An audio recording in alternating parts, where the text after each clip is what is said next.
Hey, everybody, and welcome back to another exciting episode of Mainstream Mondays here on Horror Film Lovers. I'm your host, Jonathan Moody, and got my awesome co-host here. How you doing, John Ward?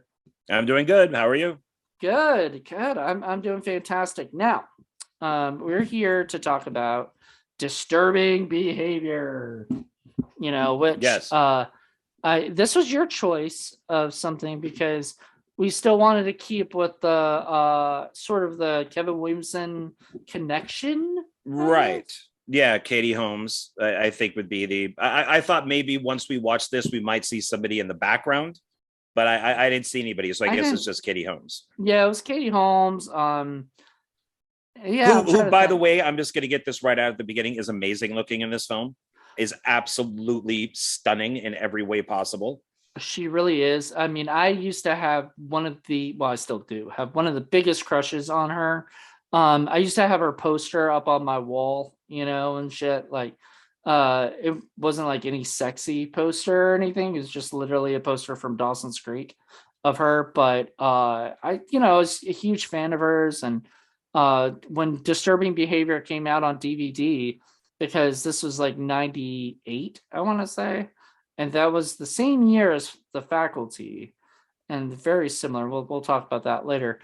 But it was sort of like the years that I was starting to actually get DVDs, and because I got a DVD player, I think in '98, whatever the year Detroit Rock City came out, because I remember renting that as one of my first movies to have when I got a DVD player, and I bought Disturbing Behavior because this is at that time one of my favorite movies, and I'd watch it over and over and over again, because it's, to me, it's that good. It still holds up today. What do you think? Um, it's something that I probably wouldn't watch over and over and over again, but I would watch it from kind of like The Faculty, probably from time to time. I would like to see a director's cut of it. There Um, was one, right? I was reading that there was a possible petition that went around to have it released, Right. but Um, but so it, it'd be interesting if something like Scream Factory did maybe like a double disc or something with the original and then the I think uncut. they put it out. I think they put out the original movie on uh like on Scream Factory. Factory released the original movie. It would be cool if they did like was it 30-year anniversary or something, which would be like in 2028, if they do like something where they maybe put out the new one, the director's cut. Kind of show people what I guess David Nutter's original thing was. I don't know though. I mean, I really like the movie itself, so I almost don't really feel I like I need to see that, in some cases you could really tell when a film is chopped up, and in this one I don't get that impression. There's only one edit where I went back and went, oh, that's not a good edit, and then I went back and rewatched it, and I think it's when Cyclops is leaving Katie Holmes' place, and then that cuts to him outside, and all of a sudden you hear all the blue ribbon people, like up in the mountain, like up in the hills, and they're like right? calling his name, I and I'm thought like, I oh, thought he that's went a. to I thought Cyclops went to his own house. I think he went to go get what's her name, It the was kid. somebody's house. It was Yeah, he yeah. was So leaving a house. I remember that he was leaving a house, and then it cuts to him, and he's standing outside, and he can hear them all like hooting and hollering. And I went, oh, that's a really bad edit. And I'm like, I bet there's something missing there that just mhm. from scene to scene just didn't cut right. And that's the only scene in the whole movie where I could go like, ooh, that wasn't good. Everything else seemed to be fine. If I never knew that this was edited by the studio, and there's the director's cut out there somewhere, I probably would have never thought about it. Yeah. God, I feel so weird because, okay, so let's talk about the story and get into everything, sort of thing.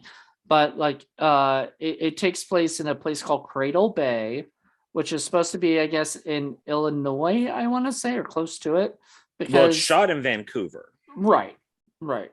But it was supposed to take place, I believe, because I looked it up to see about Cradle Bay, and apparently it's supposed to be sort of close to Chicago, right? Because they're coming from Chicago. Right. And so it's supposed to be sort of close to that area. And so people are like, yeah, it's somewhere around that, maybe Lake Michigan or something, area. I don't know. Yeah, it Um, doesn't seem like it's that far away because they keep going, let's just get in the car and go. yeah, let's just go back to Chicago, you know what Yeah, I so mean? it doesn't seem like it's, like a 20-hour drive or something. Yeah, and then there was another town, I forgot what it was called. Bishop's Bishop's Creek or something, Bishop's something or whatever. The place where they go to the asylum at, And so these are a couple like indie indie flit or indie or I mean like made up, fictional towns for this movie, Right.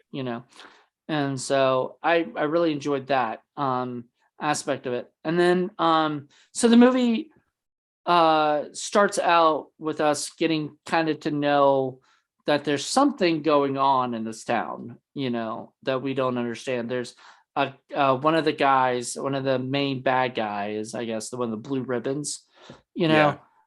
he's getting he's talking trash about the girl he's with. He's talking about how she has tattoos and that's self-mutilation, and stuff. It's I guess like the idea, I guess, is like sinful stuff, or whatever, is not is Well, looked down on. I mean, since they're supposed to be very, I mean, this is the Stepford Wives, but Right. with students. So it's like the Stepford students.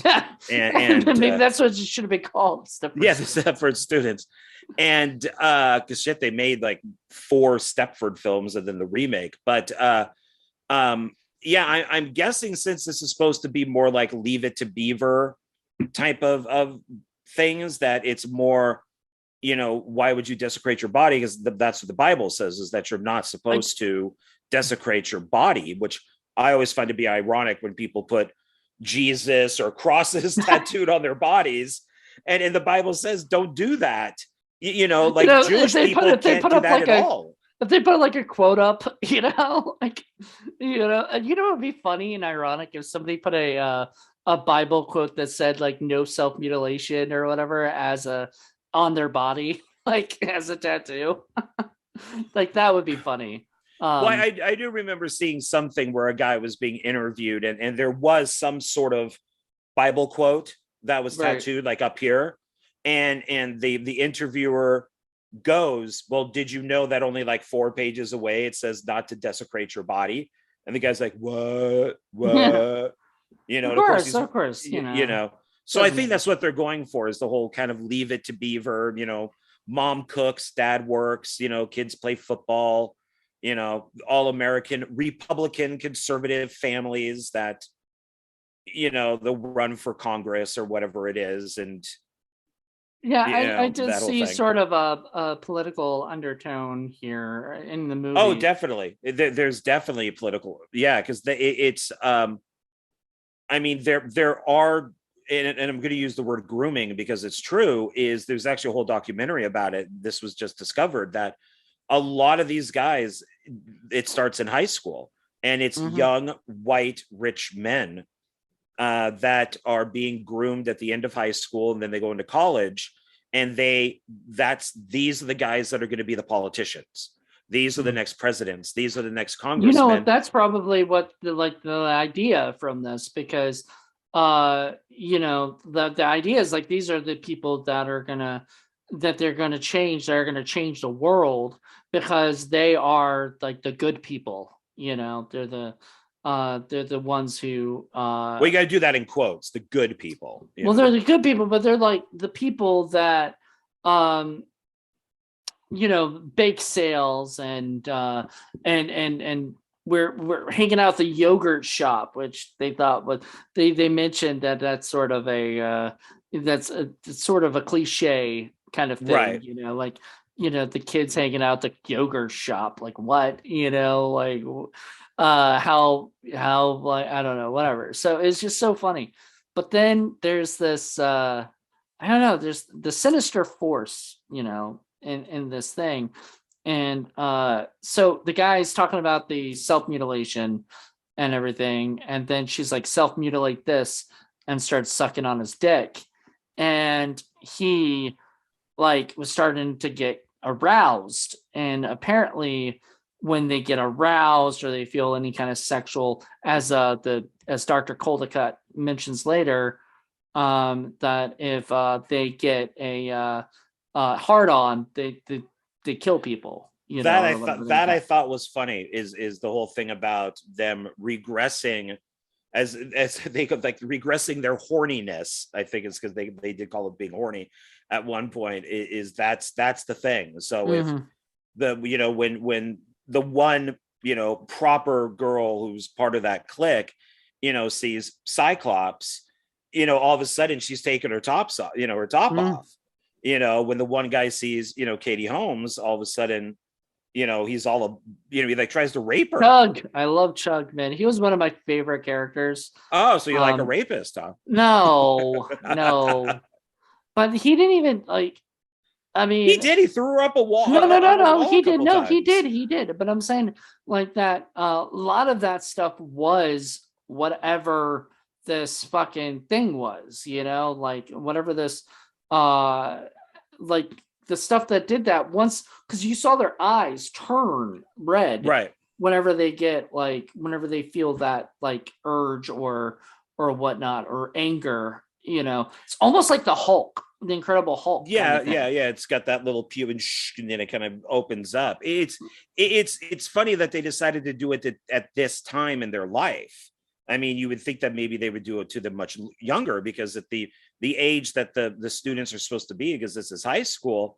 I mean, that's when, of course, the change and sex comes into it, and alcohol, and you know parties and things and stuff. And so it's like, yeah, Their hormones are flying, but like, see, they're going to but be horny 24 hours. see, if they had done it where remember, like, the sister got like the blue ribbon, on her wrist or whatever, Yeah, yeah, and the he little asked bracelet the thingy. little Yeah. bracelet, and obviously it was, she was like, they're giving this out in class, at school, but like, what I felt like that was doing was setting that they were gonna start going that low, like they were starting with the high school kids and seeing how they are. It was actually kind of smart if you think about it, because like, say they had started with the kids, like the little kids, or something, and then the kids got grown up and got into puberty and then started getting their hormones in check and stuff, and then they start killing people, like, then that's like, they they'd be like, oh shit, we really weren't planning this. But now that they were had the high school kids, they've already saw like, oh shit, this is what's happening because Well, of the horniness. how old is the sister supposed to be? And for people out there who don't know, that's what's her face from Ginger Snaps. Yeah, it's Catherine is Isabel. Isabel, something. Yeah, Isabel. because she's pretty young in this, so this must be maybe one of her first She was films. supposed to be. They said junior high in the movie. I remember that. So like seventh or eighth grade, something like Seventh or that. eighth grade, yeah. And so she was probably going to be next in line, kind of thing, if her brother, actually went through with everything. She would have been coming up on that. They would have been interested in her because they would have wanted the whole family, or whatever. Which I'm kind of I don't know what. So I don't know if this was ever mentioned, because I don't remember it being mentioned.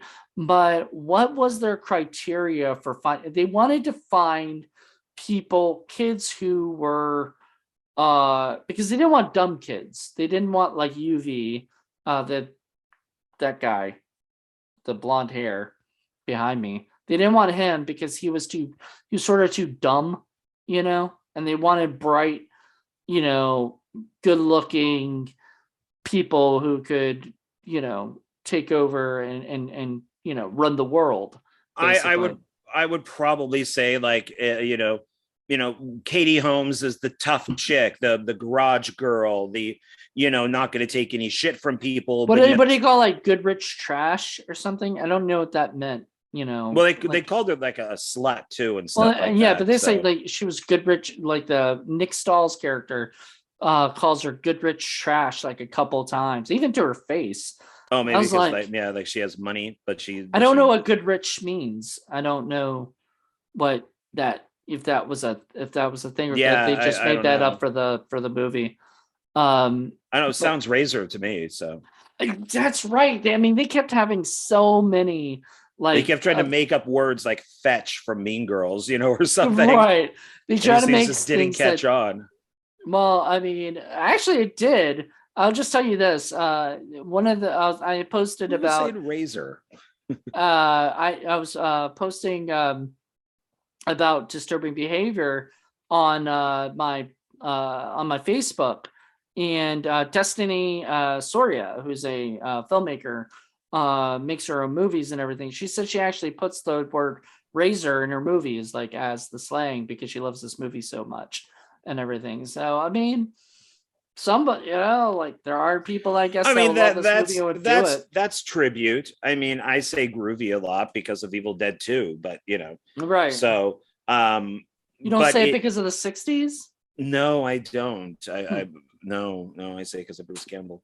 Hmm. But I think with like I was saying, with her being like the garage chick and like the tough girl and all that, but yet she would be like maybe one of the parents or teachers or something would see her reading Of Mice and Men, and they're like, oh, okay, so she is smart. She's reading, Hemingway. So let's get her in there. But yeah, Yeah. when you have somebody who's like the remember the guy that you pointed out there who's all pale, yeah, you don't want him. You You don't want want him because he's just a little too weird and too like he doesn't seem very intellectual, or whatever. And yeah, they want those people. They want Cyclops because he's the he good has a looking. name, Jonathan. Does he? He's Cyclops. I like that. When you start James was James his name. Marsden. Marsden. There, yeah, Yeah. yeah. But we'll just call him I Cyclops. I loved I don't know. This movie was the movie, like, I guess it was before, because this is like 2 years before X-Men came out. X-Men came out in 2000. So this was like the movie that introduced me to him.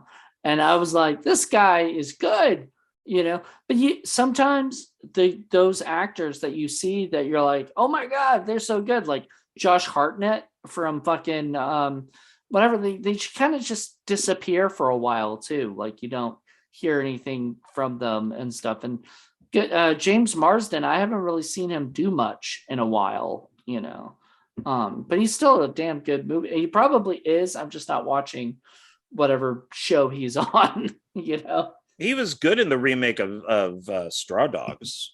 I He liked it. was, he was, I'm one of the few people who like the remake. I love the I original. prefer the original more, but I thought that it worked, that he's like a Hollywood guy and his girlfriend's the actress, and I forget her name, but she's so incredibly thin that I could that it fit the character, because she's just yeah, this really anorexic actress basically. it wasn't And the film, Kate Bosworth, was it? Or some yes, I want to say yes to that. okay. Yeah. And it starts off with one of the best Monkey Yeah, songs. it was So Kate Bosworth. yeah.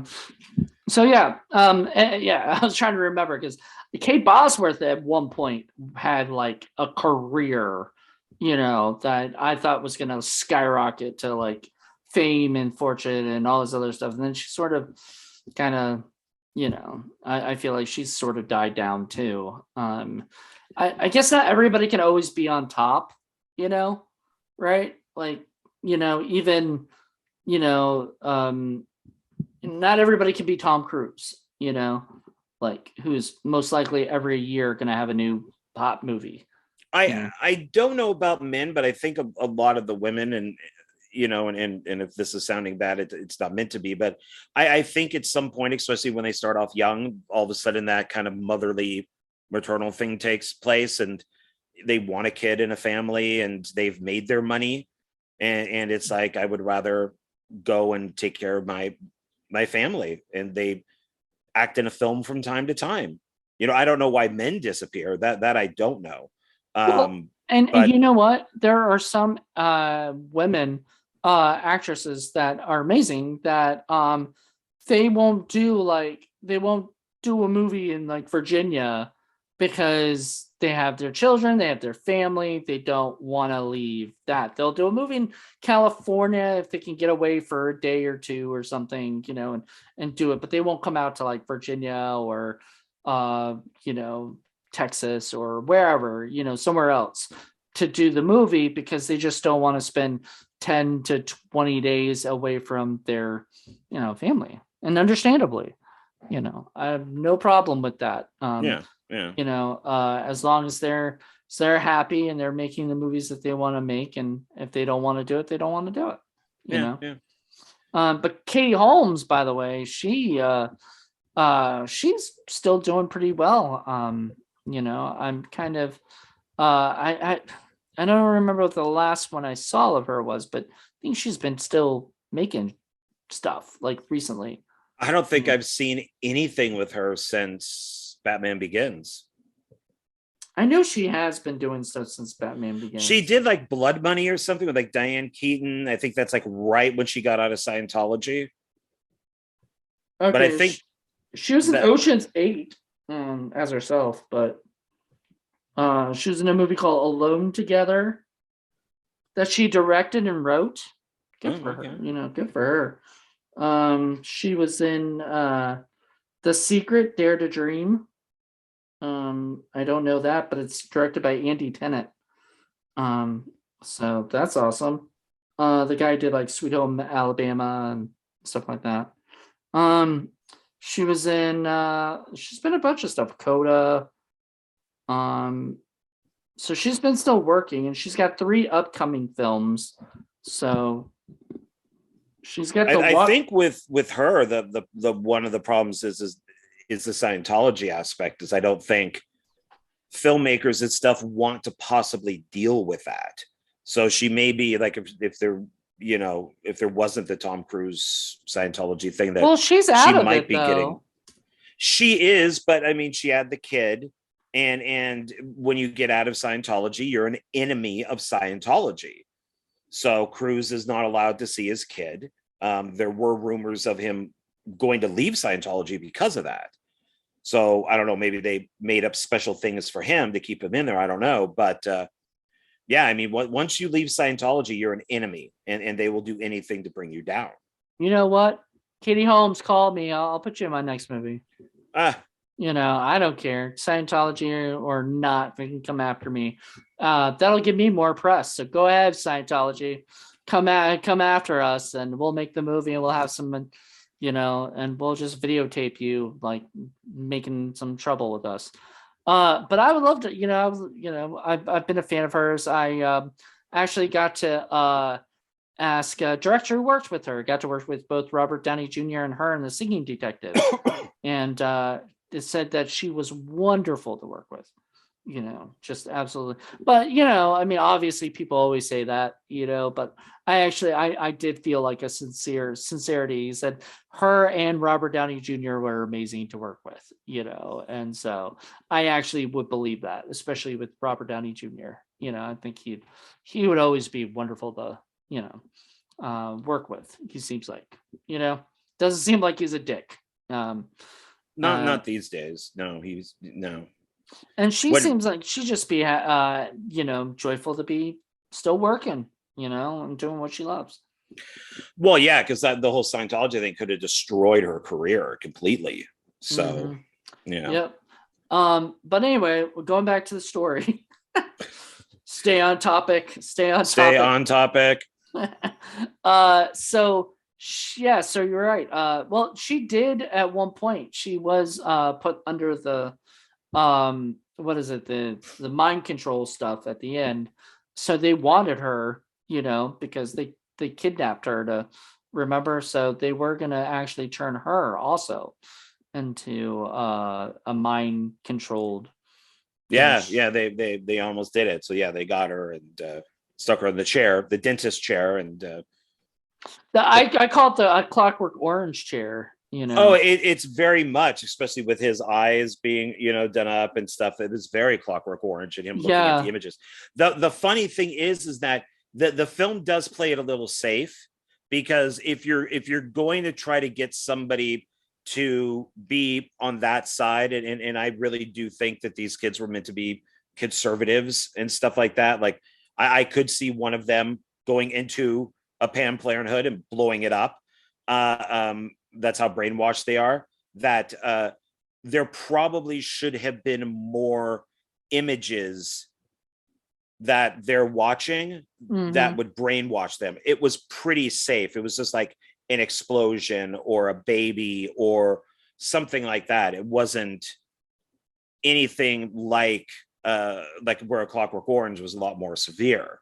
Well, But I think they were playing it a little safe. maybe, and also what I read was that this was sort of a little bit like, screaminized,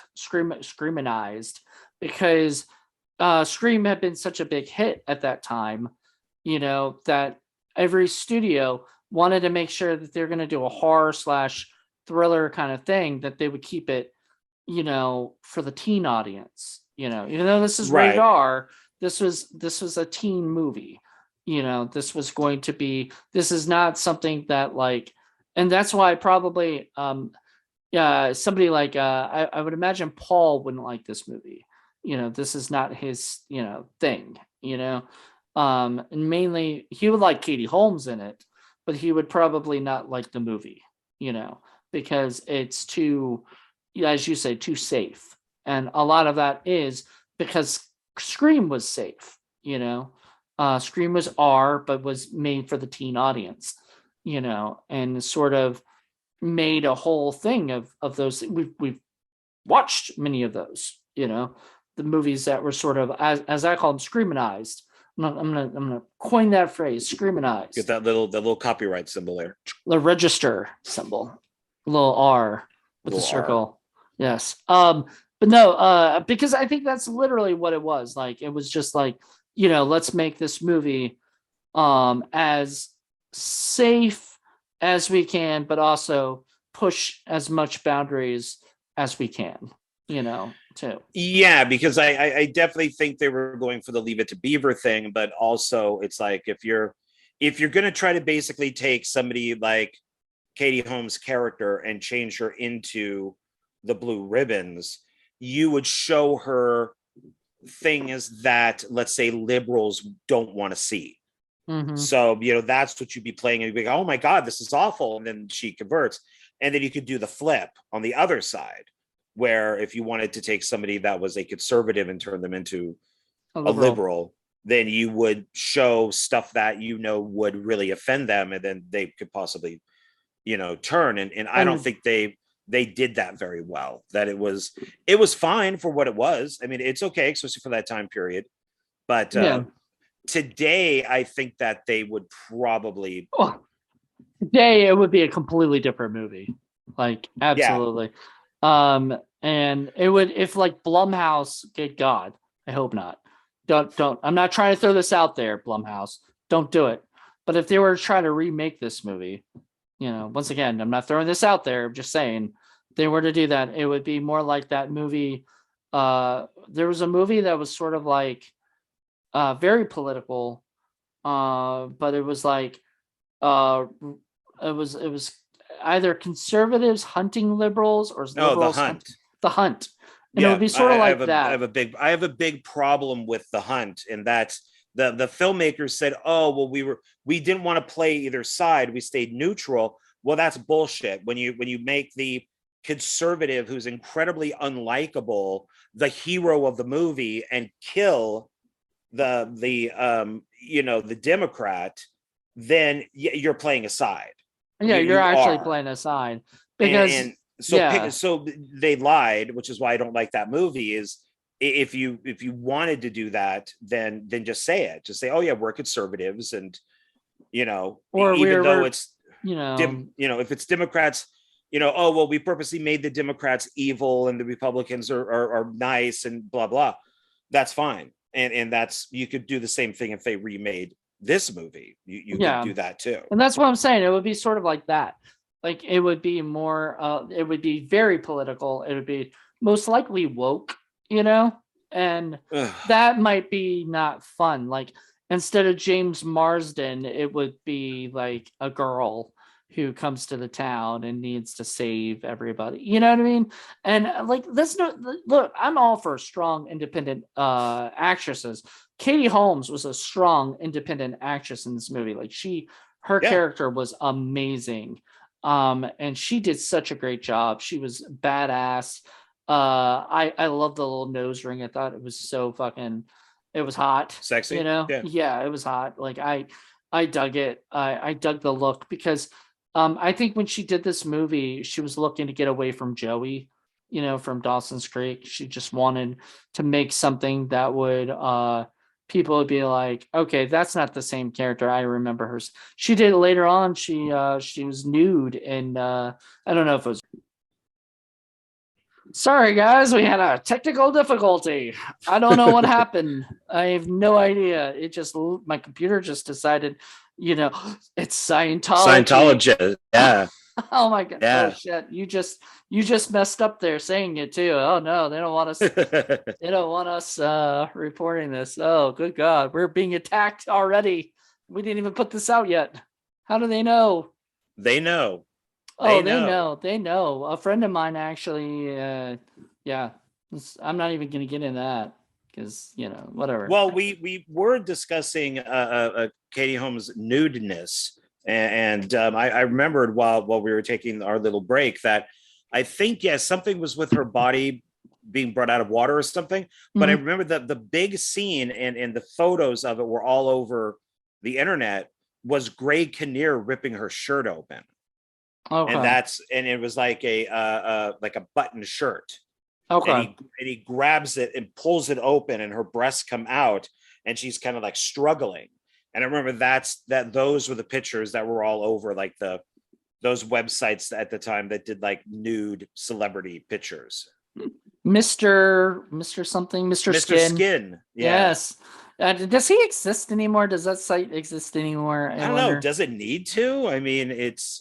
I guess not. I mean, it's kind of easy to find. Everybody has, like, I guess. Well, it's funny because I watched Pam and Tommy, the Pamela Anderson and Tommy Lee stuff with the sex tape. And the biggest concern, like one of the biggest concerns that Pamela Anderson has in the series is that Penthouse was going to take pictures from the videotape and publish them in the magazine. And I'm thinking like, wow, that was a concern back then. Yep. I mean, especially today when you have so many porn sites where you don't, I mean, does anybody still, wank off the pictures? So, but I guess back then pictures were the big thing. Yeah, they didn't have videos like they do now. Or whatever. You had to go to a video store and rent it, like The Gift, Anyway, to go back to disturbing behavior, because that's what we were here to talk about, is not The Gift, which I mean can be, I don't know, is that a horror film? It's sort of a horror film. More thriller. I mean, it's deals with like witchcraft and stuff like that, if I remember correctly. Yeah. Bog of people. And it's Sam Raimi, so that's, well, and as Katie Holmes, so we didn't get completely off topic. Yeah. So anyway, we're here to talk about this review. So there were some key scenes in this film that I just really loved. Honestly. I actually one of the things they talked about in the stuff I read was that Nick Stahl's character Gavin was supposed to die in the director's cut, I guess, like the cut that David Nutter did. He died at the end of it, and I don't know how. I don't know if it was when he died with all the other people falling off the bridge or whatever, or if he like got killed by whatever. But I watched it on Tubi. Not Tubi. I saw it HBO Max. HBO Max. That's where I saw it. So I watched that version. So you watched the same one I did. Yeah, I could swear I had it on Blu-ray. I cannot find it anywhere. And then I thought, I don't know, maybe this is one of those ones that was expensive as Blu-ray. So I purchased the DVD and then I can't find the DVD. So I know I own it. I just can't find it. So luckily, yeah, HBO Max had it. Yep. And so HBO Max is having a lot of these good indie, not indie, mainstream horror films, you know. So good for them. Um but like so the ending with Gavin being a teacher at the end, I've always remembered. That's all I've ever remembered. And I've loved that. You know, I wouldn't have wanted to see him die because I actually like him, you know. Well, I mean, he's a teacher. He's not a scientist. So is he planning on doing the programming on these kids? Because he Mm-hmm. wouldn't. Yeah, but he's just a student. He's Student not like. teacher. He's the one who's going to lead them to the stuff. Now he's taking over for Dr. Caldecott or whatever because Dr. Caldecott died with all the rest of them at the end. Right, but he was a scientist, Right. kind of, type of thing, and So that's Bruce Davison, Greenwood. Greenwood. Thank God, and Yeah. fucking never get old, man. You get like the first part of the name right, and that's it. Yeah.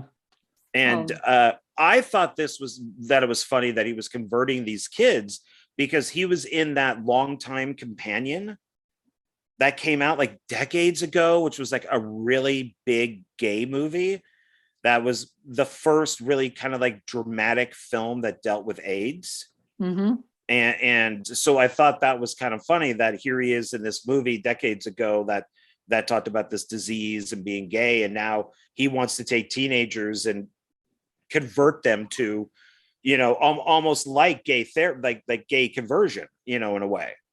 Right. It's like, yeah, instead of you're not gay or whatever you are, you're now going, you know, the what quote unquote normal way of what people would, you know, like this kind of sadly society would see, you know, this Yeah. group of people think like, you know, that's abnormal. So we're going to make you as normal as we can so that, you know, Yeah, right? because if they made it today, going back to like if they redid it, they would probably have like a gay student or a trans student, and the Right. parents are concerned, and then you would see them either, I don't know, gay or trans, in school, and then the next thing you know, they're dressed up with the Letterman jacket and everything, and it would be like, whoa, what happened to Chrissy?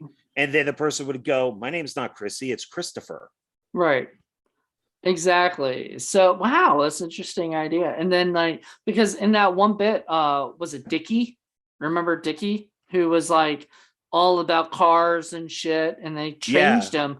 And I'm like, why is that a problem? Like, why is somebody who likes cars Well, because like he's a delinquent, he gets kicked out of school. He's not doing his homework, he's but he he is knows how to getting do cars. So, look, he's he's smart getting kicked that out of way. school because everybody's picking on him. Like Well, he he's shows getting up to, bullied. to class late and, And then that one dude's like, you know, or even the teacher is being a dick and being like, somebody woke up on the wrong side of the carburetor today. And I'm like, what is the fuck nobody is laughed wrong? at that joke. Nobody laughed Nobody. at that joke Good. Thank because God. it was such an old man adult joke to teenagers. That's like, okay, yeah, I whatever. did like when I first watched it, I was not into cars at all, and I didn't even understand what the fuck he was talking about, like carburetor. I don't get it. But I do laugh that he said something about like crankshaft, and he was like, "You like as if you know what one is," you know, and the guy. The only problem, the biggest problem I have with the movie is sometimes the characters are written too well, you know, like they speak too well, or too good. I guess I don't know what I see. I'm not. I would not be their character. They write them to be like where they have the teacher right there is like pardon me, but what enlighten me on what the, what you blah blah blah, right? Like he says it in a way that's like very too smart, and I'm like, not even a teacher, that teaches English would speak Well, like this. I think that's there's two things there, and that's basically it was John Hughes who Mm. wrote all of his teenagers like adults, and then you had Kevin Williamson, who later on wrote, who was, I mean, I would guess he was a Well, fan I'll say no. of I'm saying the teacher was saying that. So, but the kids are also like that a little bit. They speak a little bit too, like their dialogue is a little too on the nose. well, in And these too, films, Scream and all that stuff, none of the teenagers spoke correctly. I mean, they haven't in decades. I mean, there's, yeah, teenagers are annoying.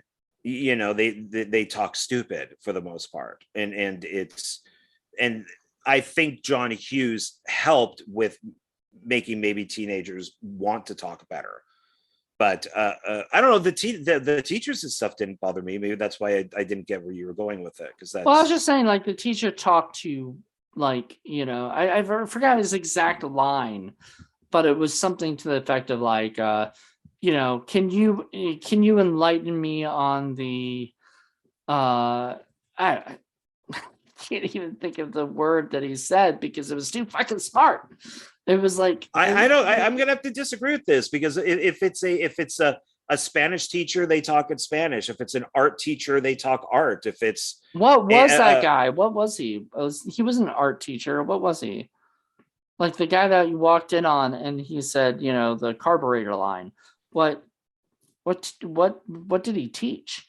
I don't know, because we never got homework assignments or anything like that. So I'm not really sure. Yeah, I'm not sure But a either. lot of the times, if it's like an English teacher with literature, they'll talk Shakespeare.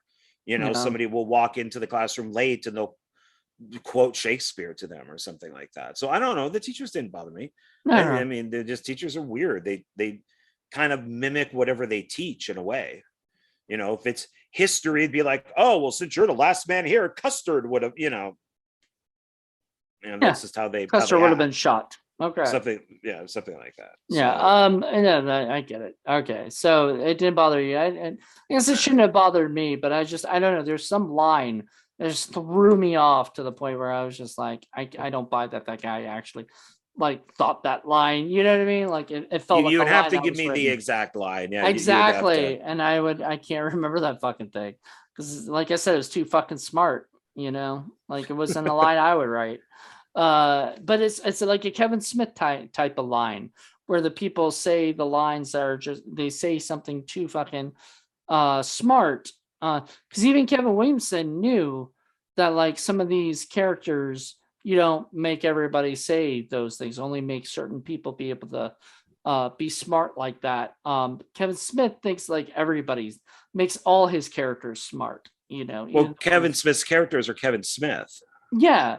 So he kind of wrote them to be like, Randall, Dante, even customers that come into their stores, like some of them are just, are very smart. So like, that's sort of what I felt like in that, is like, it just felt too fucking smart, but you might be right. Like it might not, might work for that character, anyway. Yeah, because I really don't know what you're talking about. So yeah, I don't know. I don't know. If I ever find that line, I'm sending that to you.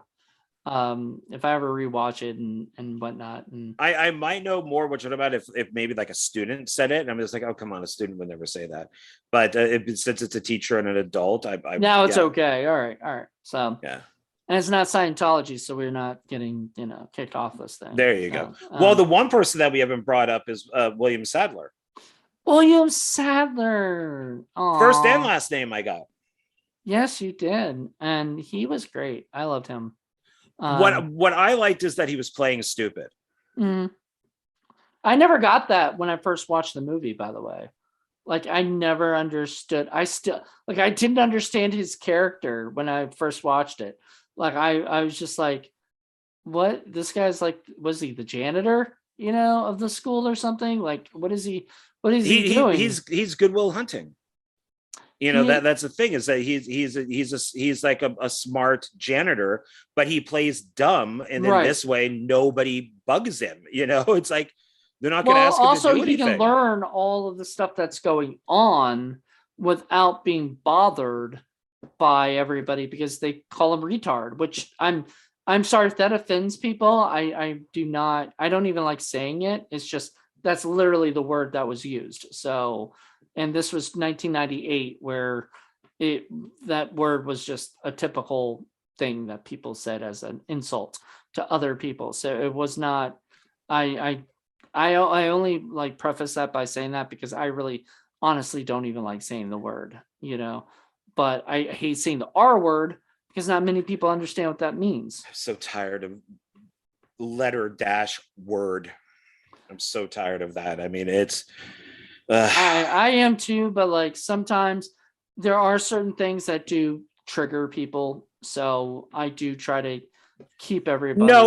I get that. There are certain things that I never say. I never say for, a woman, I don't say the C word. If it's a black person, I don't say the N word. If it's, all that, but it does get to a point where Where every I word's mean, about to be a something word. yeah, Yeah. because I did put up, I love The Hangover, and I think two scenes are hilarious and they're politically incorrect and they would never be done today.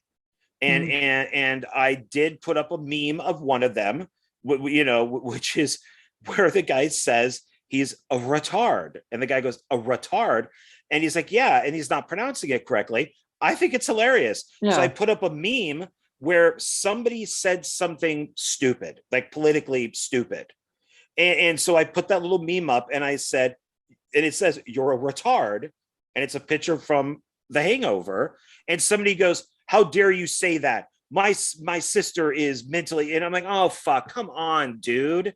It's like you're gonna get mad at me for doing that, but yet the person who I'm commenting to just said something really bad.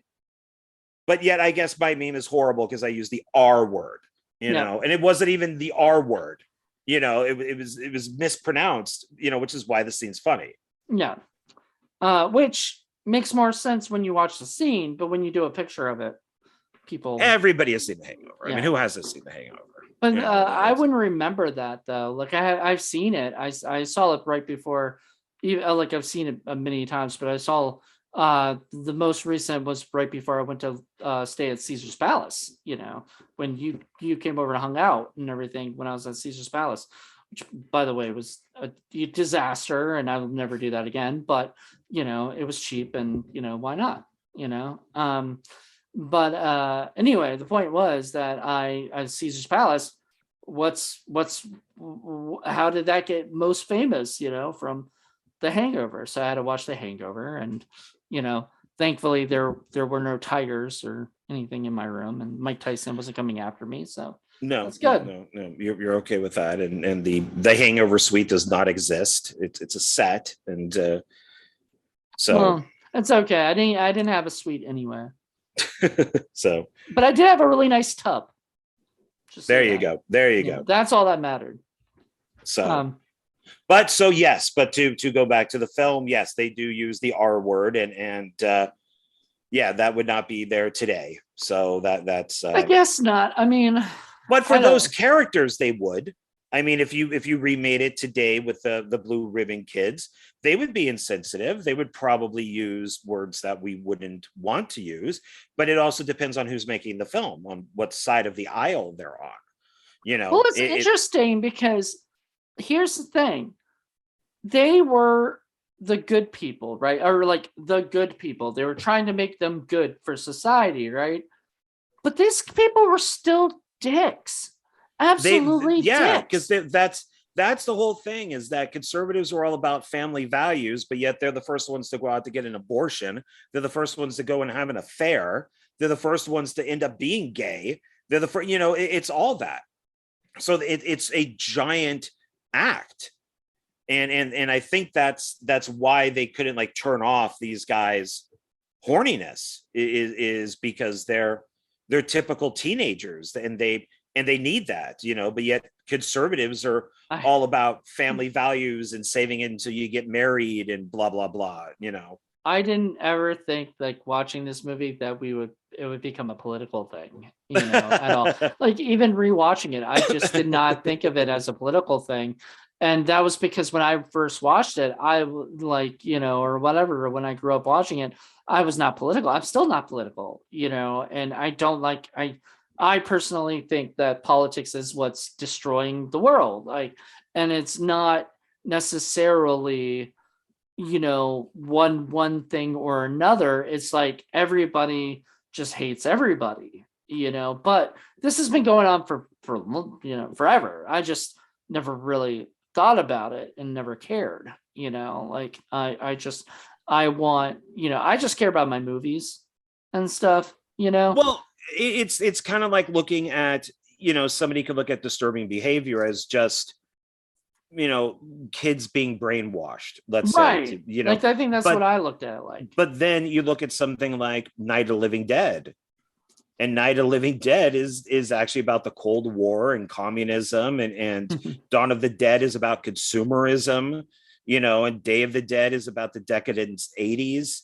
You know, it's like a lot of these horror films, I think people don't see that in them, and horror films are the best way to do, I think, political movies, you know. So Because there's that's more to say, you know. because remember the original Frankenstein, James Wales was gay, and so was the actor who played Dr. Frankenstein. So the monster is an allegory for being gay and being misunderstood and being being hunted and being tortured, and that's from Frankenstein. All right.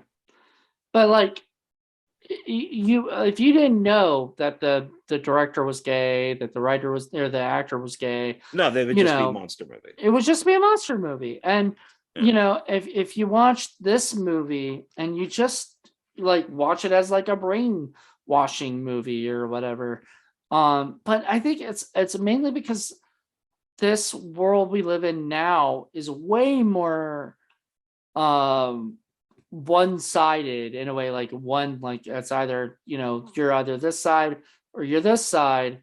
You could be the middle, you know, like a libertarian or something, but even libertarians go one side or the other in a way, you know. Like I don't think that they are. They're more conservative than they are liberal. Yeah. um so it's just the idea is a what is it, um that the, you know, filmmakers probably did have a very big political undertone to it, but you know, most of the time, most people, most kids especially, will not be looking at this movie thinking politics, you know. No, but if you know, when you think Nowadays about, they might, you know. well, yeah, I mean, if you know, the Stepford Wives, which I did read, this was, you know, taken from, you know, it's just like I said, it's the Stepford teenagers, is the whole idea with the Stepford Wives is that you're Mrs. Cleaver. Mm-hmm. You know, you're the, you know, the perfect wife with the dress who brings you your scotch when you come home and your cigar and rubs your feet and cooks for the kids and does the grocery shopping. I mean, that's the whole idea of the Stepford Wives, and that's political because that all, you know, was out there, you know, because of, you know, I forget exactly when the original one was made. I know it's based on a book, but you It know, was the women's lib, 70s and though, yeah, so right? that'd be women's lib, Yeah. and stuff like that is, you know, how can we control these women Mm. and make America great again? That's the idea, is, you know, is to make these women know their place And that and this way make all their teenagers know their know place, their and place. Yeah. yeah, and sort of control them. And but the one thing they can't control is their sexual urges. So Yeah. they would flip out, as you said. The one girl, I forgot her name, Mary or something, something. Um, the or Lorna. That was her name. The one blue ribbon girl who comes over and is tutoring the sister, Yeah. and then says she's going to use the bathroom, and then starts taking her clothes off and stuff, and you can sort of see half of her, you know, stuff. So, you know, chest and everything, and then she ends up bashing her head in because she's being bad. She's I not I supposed to was do that. really surprised that story wise that like something like, did your son rape our daughter type of thing didn't come up. Like she leaves the house and she's all open and she's got blood dripping down and she's like, I need to go home now. It's like, what happens when she gets home? Like what Um, are her parents gonna think? well, here's the thing. I think the parents sort of know that there are side effects to this thing. I think the parents are Do well you? informed. I think so I don't think because so because um uh Bruce Greenwood. Greenwood, thank you. Captain Pike, I could call him. He it wasn't until later that he mentions the, well, shit, they go insane if they get horny, like it was something new. No, it can't be because was it the cop covers it up in the beginning of the movie. The cop knows that this is like because they're programmed or whatever, So the cop's in on it somehow. Now it's never really fully Oh yeah, discussed. Stephen Railsback. Yeah, Yeah, yeah, I Steve forgot about Railsback. Oh him. my god, I loved him in the movie, by the way. He was And how so do you so cover that creepy. up? I get the daughter. But No, how I do you don't get the cover daughter. I How do you yeah. cover the daughter and the deputy? Oh, I don't know. They never discussed that, which I guess is a little bit of a plot hole in a way, maybe, but I don't know. Yeah, they would just kind of have to be dumped in a lake somewhere or buried or whatever it is. And then, yeah, we never hear anything. But but I heard what was, how are they going to cover up all those deaths that happened, off the cliff? They're going to have to cover that up too. Like, they can't let that leak out, you know? You know what I mean? So like, no, yeah, I mean, I guess the kids would have to go to the papers and hope that people believe them. But I like the whole Pied Piper thing with that. That's actually the only thing I remember from the movie before I watched it again, is that there were a group of kids in the back of a truck going off a cliff. yeah, that was like, oh, and I love the line because it's okay. So once again, this would be a great double feature for the faculty because one of the songs that they use in the faculty that I don't know if it was in the movie itself or if it was just on the soundtrack, but somebody did a cover of Another Brick in the Wall Part 2. And in this movie, he says, "Hey, teacher, leave those kids alone." And Yeah, then, drives off the William cliff. Sadler. Yeah, Yeah, William Sadler says it before he drives off the cliff, kills himself because he's already gonna die. He got shot by one of the blue ribbon guys. I think it might have been Gavin. Somebody shot him. So I met William Sadler once. he is he's an actor I've loved ever since Bill and Ted's Bogus Journey. And so, but I always look out for him in movies and stuff. Yeah, he came into the surprisingly a fair amount of people came into the Barnes and Noble that I used to work at in Pasadena decades ago, and he was wearing the trespass hat.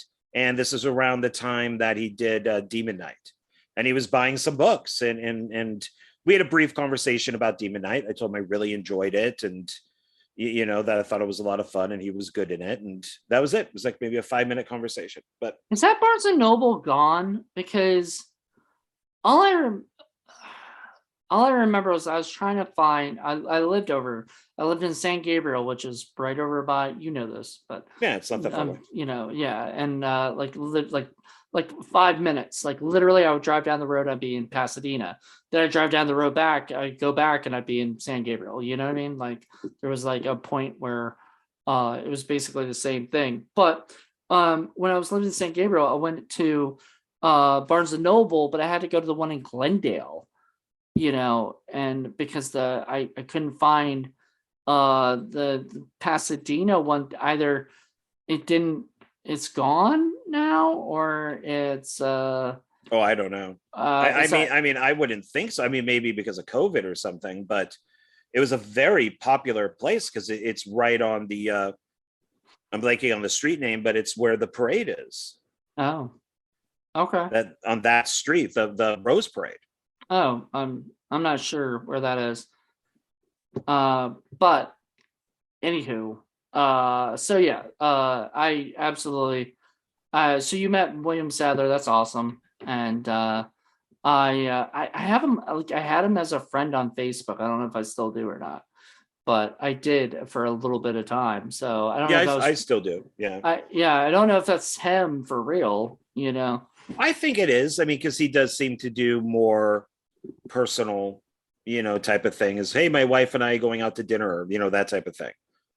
Interesting. So yeah, I think it is him. So He's a which good would he's a good actor. Like I love oh, I, him. I love him. Yeah. Yeah, he's a great actor. So so Um, it's nice seeing him in this, and I wish that we did get into more of his character. I mean, maybe there is, from what I read, the stuff that was missing. A lot of that was plot and character development, and the brother that committed suicide.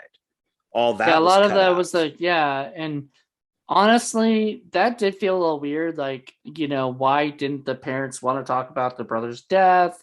All this other stuff, but like, he wasn't. I don't think. What is it? They said that they moved like 8 months after or something. Something like that. Yeah. 8 months after like the death, right? So there must have been something where they decided to move there because they knew of this program that could teach the kid, but they never explain that. Like the parents are really not in it Are too you? Are you? much. Do you think they moved there because I think they just moved there and the program just happened to be there. Mm-mm. I think I literally think that because they did come talk to them. They uh Yeah, I think the opposite. I think I don't know. because look at all the kids in the school that aren't in the program. So Right, but those I'm must just be wondering. decent kids, and it's only because he's acting out that let's put him in the program. So he probably Yeah, wasn't acting out in Chicago. It's maybe. only and he's only acting out because of this. Because all of a sudden the druggy guy is now a blue ribbon guy. So did you also notice that they did the cliched high school thing that they did in like Mean Girls? They did it in Fast Times at Ridgemont High. They did it where they're in the cafeteria and the one of the guys that's been there for a while Oh, or girls has to show the new person, like, that's the table that the metal heads are at. That's the pothead table. Oh, that's the beautiful girl I table. I did think it was an interesting way of doing it though, because like they kept saying like freaks all week and freaks go chic and geeks, whatever, right? So like there were certain things that they said like for these certain people, but it was and then they were saying like, heavy listening to heavy metal music and blah blah, you know what I mean? Like they had a certain thing with it. So I thought that was kind of cool, but yeah, you're right. They did do that thing where it's sort of the cliche of like let's show the new person all the heads of the groups of people, the Which cliques. I would think in this it was probably more satire, Right. where in something like Mean Girls it's a real thing, and of course Fast Times at Ridgemont High, that was like 82. Mm-hmm. So when that came out, so that was a real thing, and I don't know if anybody did it before that, but I really remember it from there. That's the Pat Benatar table, and Right. Which I mean, it was cool. I didn't mind it. Like, it didn't bother me that they introduced everybody, sort of thing, because it also helps the audience. Like, okay, so those are those people, or whatever. So if those characters come to interact, we know what group they're from.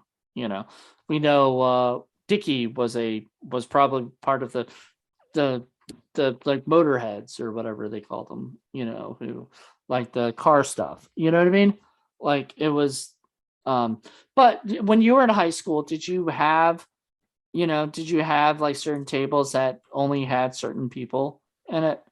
it wasn't the cafeteria, it was areas of the school, like the quad, the middle of the school. That was senior territory. You were not allowed to go in there unless you knew a senior. Otherwise, you'd get beaten up. You can't do that. The back parking lot were the stoners and the rockers. The front parking lot was the the football players, more the sports people. Mm-hmm. You know, the grass area, which was in the middle, was kind of everybody else, but then that was even kind of segregated. So Right. yeah, you had your place, and if you wandered off into that was trouble. I remember when I was in high school, my senior year, I had enough credits where for two of my classes I could just have like extra class, so I did like TV communications class, and my TV communications teacher was not available all the time, so most of the time I was by myself.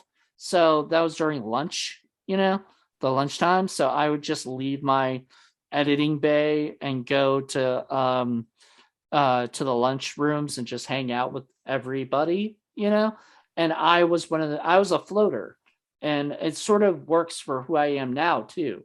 I'm still sort of a floater. I didn't have there was no filmmaking, group of people or something, there's barely even drama people that hung out together. Everybody, split up. So I would just go to different tables and just meet up with different people, but all of them were they're the popular kids. There were the goths, the geeky people, and I would go to every single table and hang out every single, hang out with them for a little bit, then go over and hang out, because I have friends from every group of life, and I didn't care, that was sort of who I was, kind of makes sense for being a filmmaker, there's not just one group of people you hang out with and make movies with, so I guess. Yeah. Anyway, what else about this movie? I'm trying to remember anything that might, because this I really like. Let's go to the end, because I honestly love this movie and I want to already rate it because I figured it out. Did you like the Pied Piper stuff with the speakers and all that, or do you think that was too simple? No, it was perfect. It worked really well for the character. You just set up the thing, you put the music on or whatever, not music, but the rat stuff, and the rat traps, because we forgot to mention that. We did forget to mention that Chug, before he tried to attempt to rape, or after he tried to attempt to rape Joey, or was it Katie Holmes? He ends up hearing the rat noise or whatever, the rat thing, and it was a all of a sudden he starts freaking out. When you say the rat thing, you mean the device to make rats go crazy? Yeah, it was supposed to make the rats go crazy, I guess. Yeah. It's like it looks like a speaker, but he said it didn't work. It didn't work for the rats, but it worked for them, which basically, you were saying the Pied Piper, they were basically the rats of the of the school, in a way, you know what I mean? That's kind of what I think what they were trying to get at. So he ends up using that. He figures that out because he is not a dummy. He reads Slaughterhouse-Five. He's very smart, but he acts dumb. And he probably created those speakers, right? That's to get rid of the rats. But now they end up now. I mean, what were there? Maybe 10 students that were the blue ribbon team. How many do you think that there were? 10, 15? So I'm trying to picture, would all of them have died? I mean, obviously Nick Stahl's character didn't, but would all of them get onto the truck and it goes over and that's it? They're all dead? Or were there a few that weren't even there? Because that's, and could they have been cured? Well, see, remember that was the thing that the main guy said, the Cyclops said, was that he was like, they can be, they can be saved, or whatever. And he says, no, they can't. Neither can I, when he does it takes off. So he doesn't believe they can be. They might have been able to be saved. I mean, if they I did think you the would just do the opposite. I mean, like right, whatever images you're putting into their brain, you just show the opposite of that. And instead of well, showing a piece of shit, you show a flower. And but maybe that could convert them back.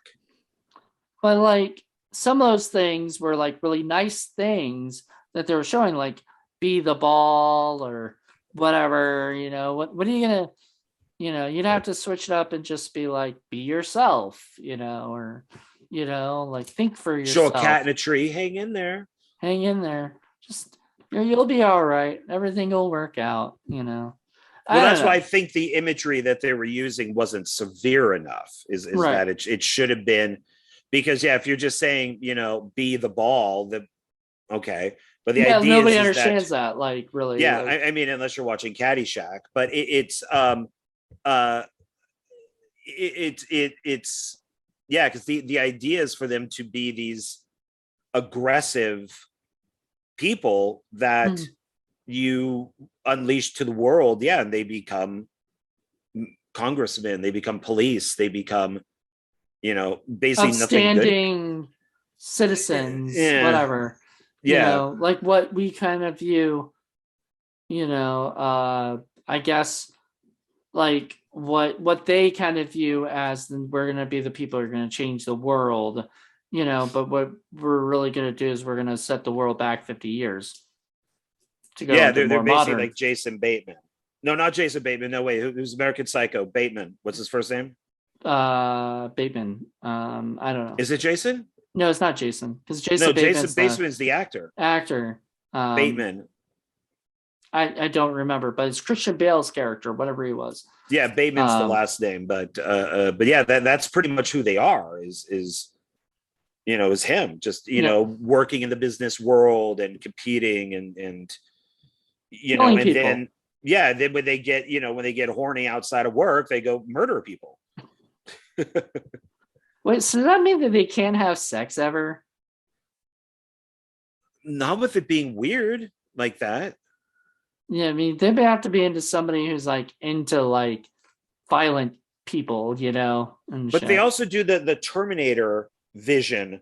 So like like when the guy was like scanning Katie Holmes, it was kind of like Terminator vision, where it's Yeah. like legs, butt, then she turns breast, and that's when all of a sudden he gets all hot. The girl was doing the same thing.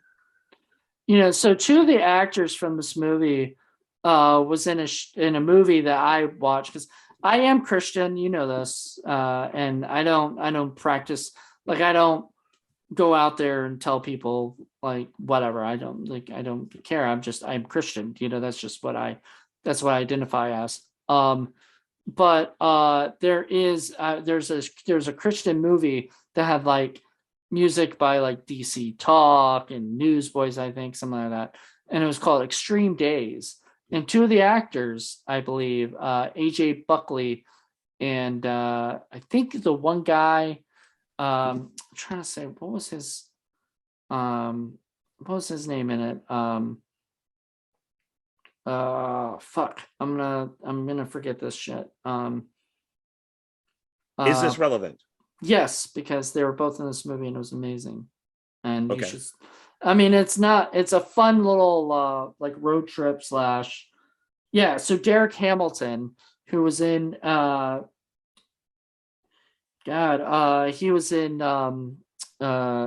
was in Disturbing Behavior as what is it? They both, I mean, they ended up both working together in this. He was also in, you ever seen the movie Out Cold? I know of it. Okay. So he is in that and Extreme Days. Extreme Days was also another sports like snowboard movie, or whatever.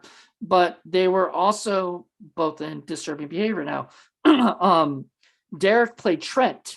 Remember, Trent was the blue ribbon who was like like the night, the one that was at first seemed kind of nice, but then he kind of turned a little bit or whatever in the beginning of the movie. Okay. So yeah, I mean, a lot of them turned because that's the idea is like there's supposed to be this nice group that you kind of feel like the main character feels like he, why are they being so mean to these people? Like maybe these people are actually decent, or whatever, like at the yogurt shop, and everything. And then he sort of can tell like, okay, these guys are full of shit and I don't want to be a part of their group, you know? Uh-huh. And then AJ Buckley was Chuck, which was one of my favorite characters in this whole movie. So Even though those two guys were in another movie together. I'm confused of yes, exactly. Yep. Okay. They were in another movie together called Extreme Days. Okay. Yeah, you should. I mean, I don't know if you check it out because it's Christian. It's also got the. Unless it has zombies in it, no way. Oh, it's got. I believe it's got the dude from. It's got Dante Bosco as the lead, and that's the guy. You ever watch Hook? I did see Hook. Yeah, sadly. the Robin Williams Peter Pan movie. But he was Rufio, and so I grew up on Rufio. I grew up on was it Hook and stuff. So yeah. I thought Hook was awful, so I don't know. But yeah, that guy was in that too. Anyway, it doesn't matter because you have no idea what I'm talking about. No.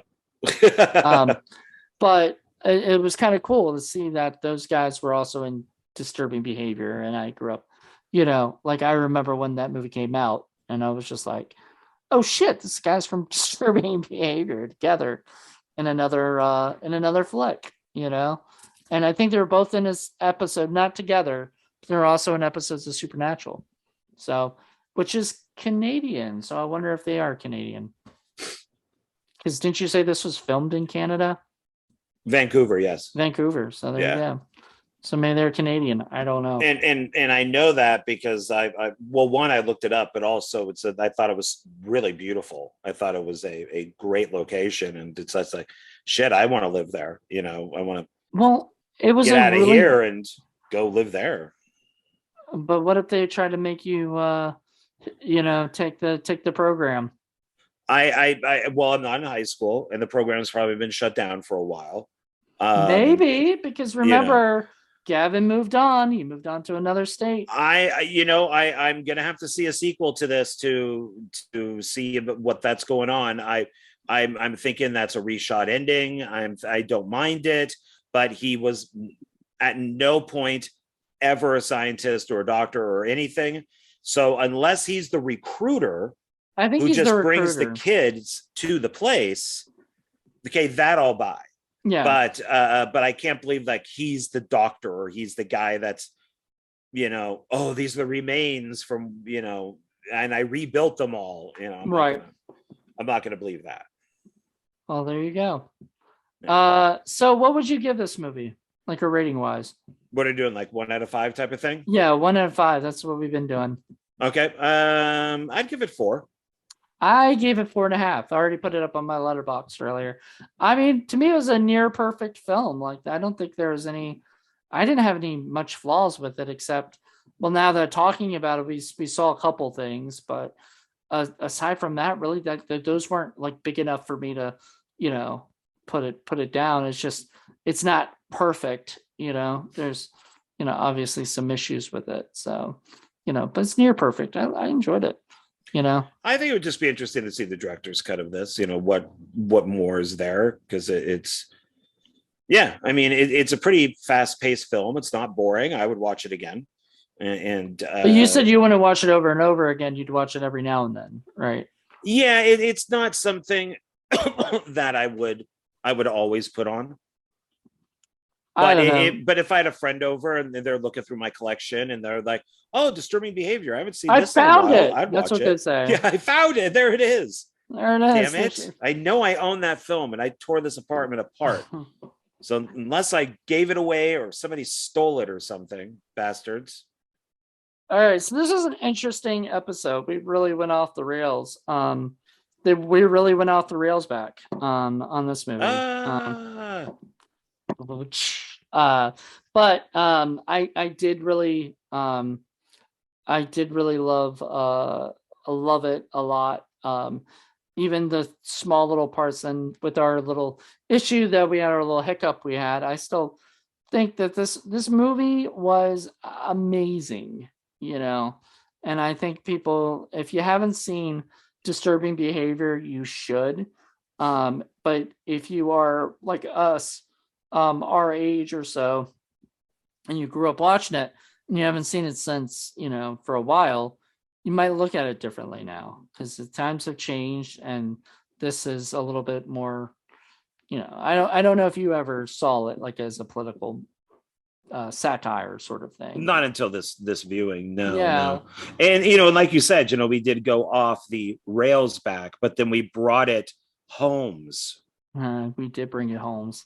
There we go. I tried to segue my part into that. So yeah, good. Well, I think that our reviews are interesting because we there is an age gap there, and I'm like about to turn 55. So my interpretation of a lot of these films is going to be different from yours. I think I mentioned this on one of our other videos where, it was our haul that we did where it's like, why are you and these other people buying these shit movies at Dollar Tree that are from Nickelodeon that I would never buy in 100 years? And it's like, oh, because they're younger than me and that's what they grew up with. Yeah.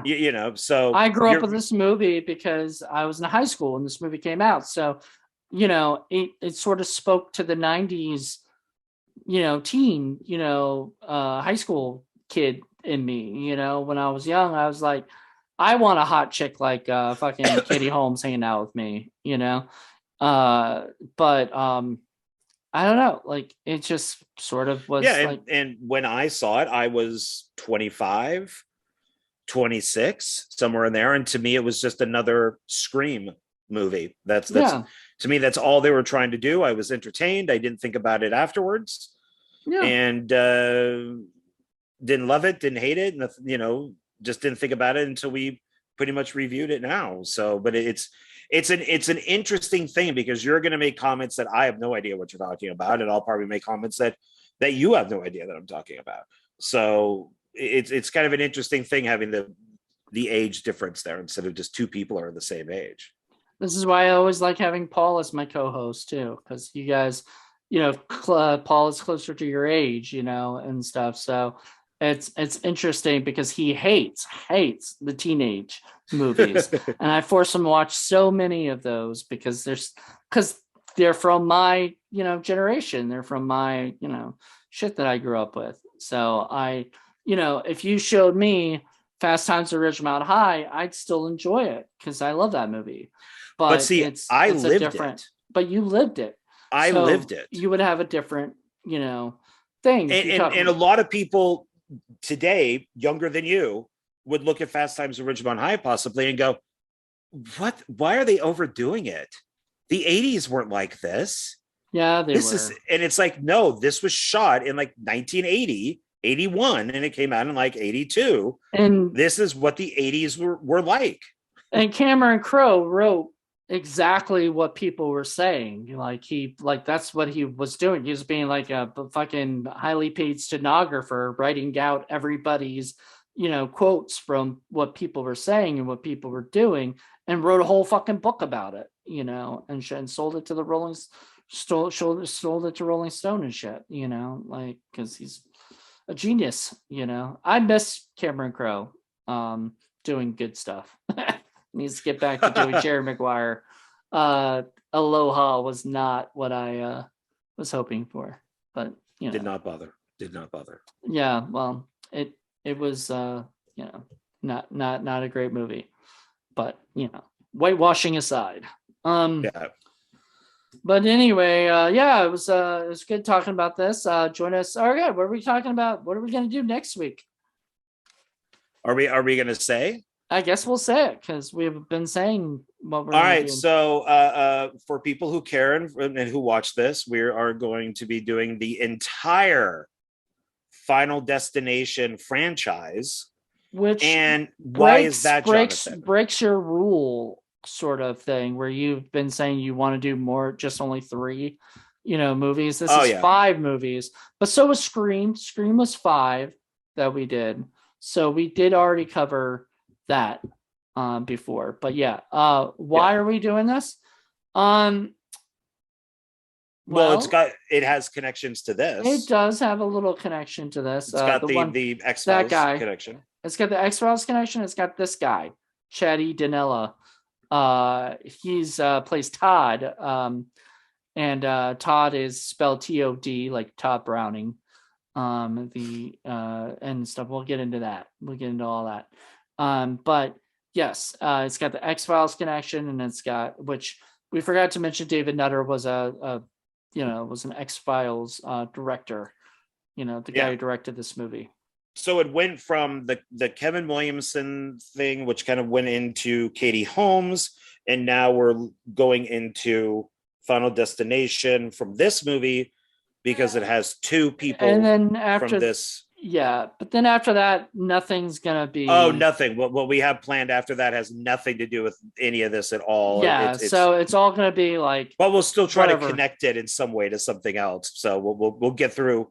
I'll give him part 4 of what it is, and somehow maybe we can get something in there. Maybe. Maybe. All right, man. Well, everybody, thank you guys so much for checking this out. Hope you guys enjoyed the show, and let us know what you guys think. And tell us, did you enjoy Disturbing Behavior? Like, did you find it political at all? I would really like to hear what your guys' thoughts are on it. So, and also check us out on sickflickproductions.com. Check out his Dark Park Films. Check us out on TikTok, Horror Film Lovers TV. And check us out. I think at some point I'm gonna have a Patreon for this stuff. But we'll see. So yeah, maybe we could do those 1 or 2 episodes that people, they can only see it if they do Patreon. Yeah, that'll be fun. That'll be good. Yeah. So, all right, everybody. Hope you guys enjoy this, and have a good one. Bye, everybody. Bye.